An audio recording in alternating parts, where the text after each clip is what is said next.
Why do most people stay broke? Ever just people watch in a coffee shop or a store? Look at how folks handle their money, what they choose to buy. You're seeing, in real time, the subtle differences between people who build wealth and those who seem stuck in a financial rut.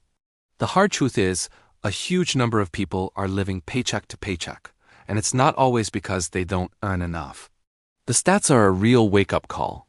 When researchers asked Americans if they could handle a simple $400 emergency, 1 in 3 said no.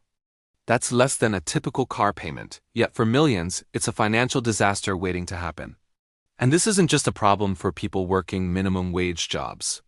This financial fragility stretches across all income levels and careers. What's truly wild is that being broke isn't about the number on your paycheck. You've probably met people earning 6 figures who are drowning in stress, while others on a modest income seem totally secure. The difference isn't luck or a rich family. It all boils down to the tiny everyday decisions we make with our money. These choices create patterns, those patterns become habits, and those habits ultimately decide whether you'll spend your life worried about bills or find genuine financial peace. The real tragedy is that most people have no idea which specific behaviors are keeping them trapped. They blame the economy, bad luck, or their boss, when the real reasons are hiding in plain sight. Today we're pulling back the curtain on these money traps. Some of these might catch you off guard because they aren't the typical things you hear. Others might make you a little uncomfortable because you'll see yourself in them. But here's the deal. Understanding these patterns is the absolute first step to breaking free. The first major reason people stay broke sounds almost too simple to be true, but it's everything. They're operating without any clear financial direction.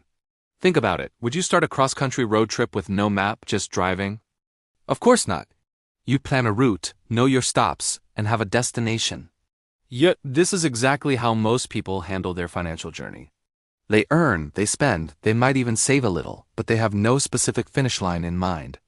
Without clear goals, every money decision is just a guess. Should you buy that new phone or save the money?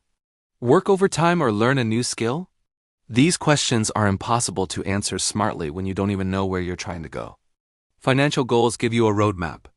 When you have a specific target, like being debt-free in 2 years or saving for a down payment, every purchase gets filtered through that goal. Suddenly, the question changes from, "Can I afford this?" to a much more powerful question. Does this purchase move me closer to my goal or further away? This simple shift changes everything and is the foundation for making smarter choices without even thinking about it. Don't skip this. It's the most important first step. The second reason people get stuck is their total lack of preparation for life's curveballs. Remember that statistic about the $400 emergency? It shows a deep misunderstanding of how life actually works. Your water heater will eventually fail. Medical issues happen. These things are a predictable part of life's unpredictability. When you haven't planned for these normal events, you're forced into desperation. You might have to throw the car repair on a high-interest credit card, borrow from family, or worse, just ignore the problem and hope it magically fixes itself.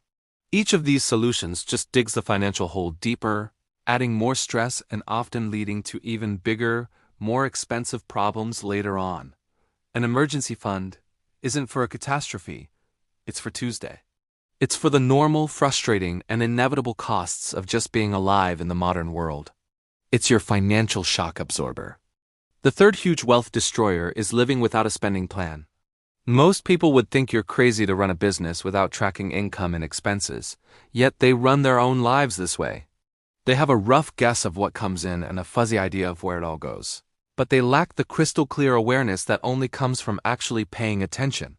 This ignorance leads to a feeling we've all had. You get paid, you spend what feels like a normal amount, and then poof, you're broke again. Without tracking your money, it's impossible to spot the tiny leaks that are sinking your financial ship. That $5 coffee every morning, the impulse buys in the checkout line. The streaming services you signed up for and forgot about, they don't feel like a big deal in the moment. But over a month, and especially over a year, they add up to thousands of dollars that could have been building your future. A spending plan isn't about restriction. It's about awareness and control. A fourth reason people stay broke is probably the most tangled in our own psychology. They live completely for the present moment. And look, there's a certain appeal to that. Life is short, and you want to enjoy the money you work so hard for. The problem is when this now-focused thinking goes to the extreme. completely ignoring the person you're going to be in the future. They make financial choices as if their future self is a total stranger they don't have to worry about at all. This isn't about being a Scrooge or saving every single penny for a retirement you might not see. It's about finding a healthy balance between enjoying your life today and ensuring your life tomorrow is secure and stable. People who master this find a way to have fun now while also setting aside resources for the person they will become in 10, 20, or 30 years. They understand that a little bit of planning today buys them a massive amount of freedom and peace of mind down the road.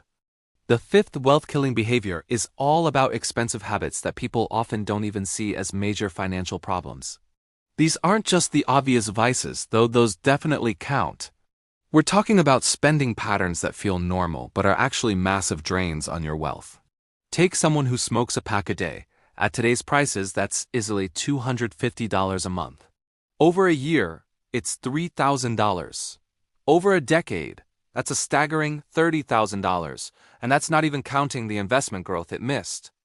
The very same person spending that much will often say they just can't afford to invest. It's a classic blind spot. Another one is frequently eating out. Grabbing lunch every workday and ordering dinner a few times a week can easily suck $500 to $800 out of a budget each month. Again, these feel like small, harmless choices, but they represent a huge amount of money that's just vanishing into temporary satisfaction instead of being put to work building long-term security. It adds up faster than you think. The sixth reason people stay broke is their relationship with debt.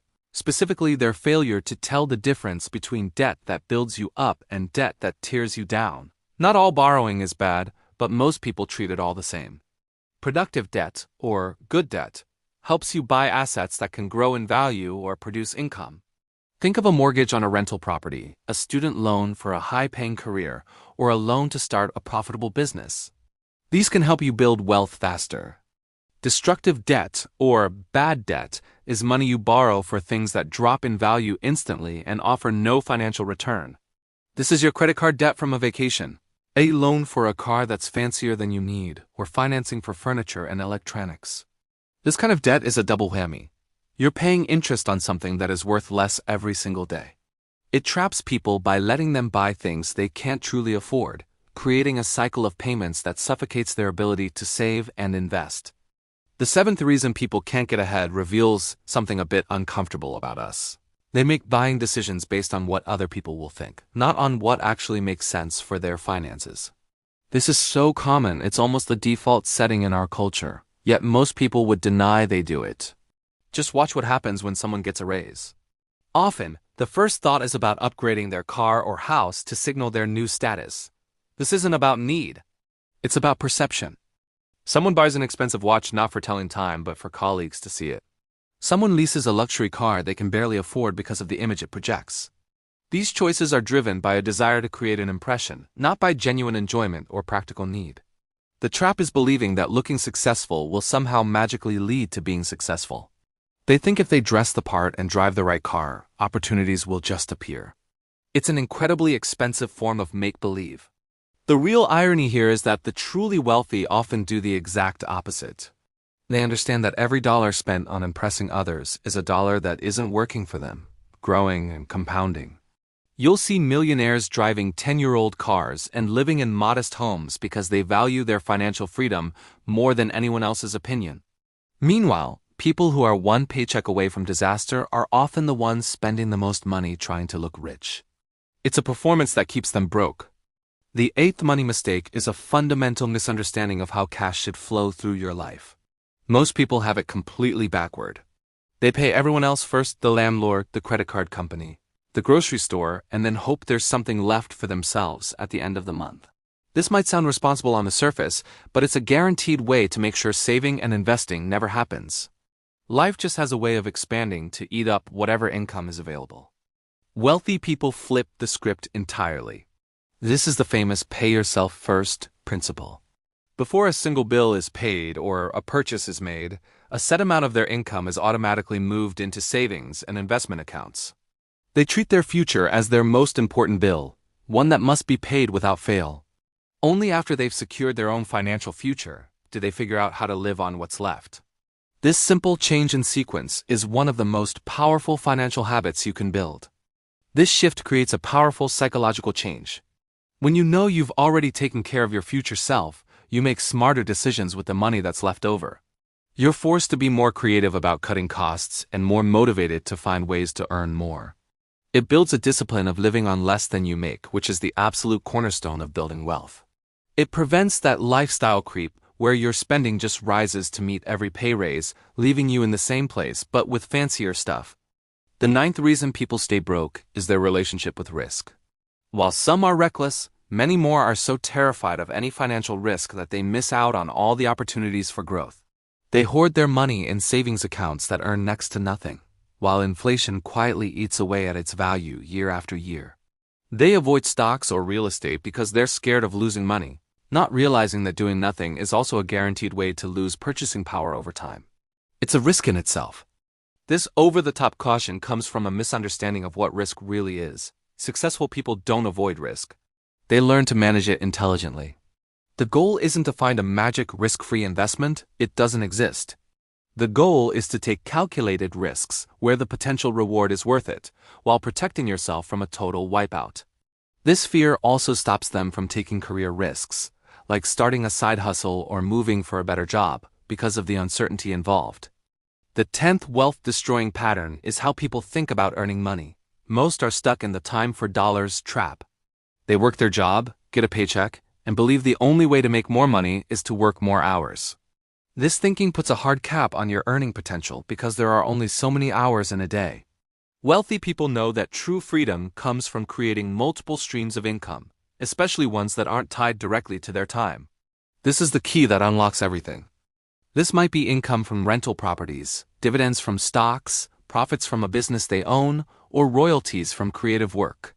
These income streams work for them 24/7, whether they're sleeping, on vacation, or working on something else. Making the shift from active to passive income takes effort and investment up front, which is why so many people never start. They're too caught up in today's needs to invest the time and money required to build these freedom-generating assets for tomorrow. The 11th reason people remain financially stuck is their attitude toward financial education. Most people stop learning about money the day they leave school, if they ever learned anything at all. They treat financial knowledge like it's a fixed subject, but it's a dynamic skill that needs constant updating. The markets change, tax laws get rewritten, and new investment tools emerge. The advice that worked 20 years ago might be terrible advice today. Operating with an outdated playbook is dangerous. This lack of ongoing learning makes people easy targets for bad advice and predatory financial products. Without the knowledge to ask the right questions, they often trust whoever sounds the most confident or is trying to sell them something with a high commission. They end up paying huge fees, falling for get-rich-quick nonsense, or making massive financial decisions without grasping the long-term consequences. Building wealth requires understanding core ideas, and that means being a lifelong student of money. The encouraging news is that every single one of these wealth-destroying habits can be changed. Breaking free doesn't mean you need to completely reinvent your life overnight. It's about making small, consistent changes that add up to massive results over time. The trick is to just pick one or two areas and start there. Start with your financial goals. If you've been drifting, take some time this week to write down exactly what you want your money to do for you. Be specific and give it a deadline. Next, tackle your emergency preparedness. If you're in that group that couldn't cover a $400 surprise, make building a small emergency fund your number one mission. Start small, even if it's just $50. Automate it. The goal is to get to a point where you have at least 3 to 6 months of essential living expenses saved. This fund is more than just money. It's a stress reducer. It's the buffer that stops a small problem from turning into a full-blown financial crisis, breaking the cycle of debt. Finally, face your spending head-on. You don't need fancy software. Just track every dollar for 1 month. The results will likely shock you and reveal exactly where your money is going. Then, you can make informed cuts. And when it comes to debt, get a clear plan to attack the highest interest balances first while committing to not taking on any more bad debt. Remember, wealthy people aren't smarter. They've just built better habits. Your future isn't set by your past. It's set by what you choose to do today.